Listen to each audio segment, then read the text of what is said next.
Бажаю здоров'я, шановні українці, українки. I wish you health, fellow Ukrainians. Today, President Biden signed into law the support package by the US Congress, including support for Ukraine. The 6 months pass is now over. No matter what anyone says, we are securing the support we need to further protect lives from Russian attacks. These days, we have been working with our American friends at all levels, as actively as possible, to quickly fill this package from the United States with the weapons our warriors need, from ATACMS and artillery, anti-tank weapons and HIMARS munitions, to the necessary air defense systems and vehicles. I am grateful to President Biden, to the US Congress and all Americans who realized the need to take the wind out of Putin's sails, not to submit to him, as only then will there truly be fewer threats to freedom. Together we can make this happen. I thank all Americans working in the defense industry. I am grateful to each state that produces weapons that are now truly defending democracy and our way of life. Our entire cooperation of Ukraine and the United States, every manifestation of support for our defense now, strengthens both our nations and all our partners, the entire world that wants to live by the rules, not in violence and chaos. Now we will do everything to compensate for the 6 months that have passed in debate and doubt.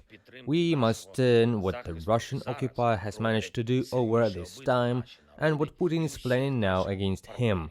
All his actions at the front, all his attacks on our energy sector and infrastructure, all his terror against our cities and villages, all this should mobilize us, everyone in the world who really values life, to put more pressure on Russia. It is very important to implement all our agreements with President Biden 100%. Thank you, America.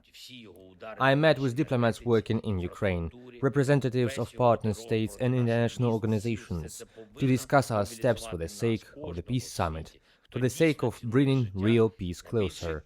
We now have a real chance to rally the world's majority and force Russia to abide by international law, to force Russia into peace. The world has this power, and in diplomacy we must succeed in the same way as in everything else. Namely, we must not let Putin split the world. We must not let him disrupt the Peace Summit. We must engage as many states as possible in the work for real peace. Today I presented our vision in this regard to all ambassadors working in Ukraine and urged them to work even harder to ensure that the first summit in Switzerland yields the necessary outcome. Invitations to the Peace Summit in Switzerland will be sent to world leaders shortly. And one more thing, there was a report today by Commander-in-Chief Syrskyi and Defense Minister Umerov on the supplies for our military, the training of our brigades, and our actions on the front line and against the Russian war machine in general. We need strength in all formats, in every aspect, so that we can achieve peace as soon as possible through strong positions and strong actions. Thank you to everyone who helps. Thank you to everyone who fights and works for Ukraine. I am proud of our people. Glory to Ukraine.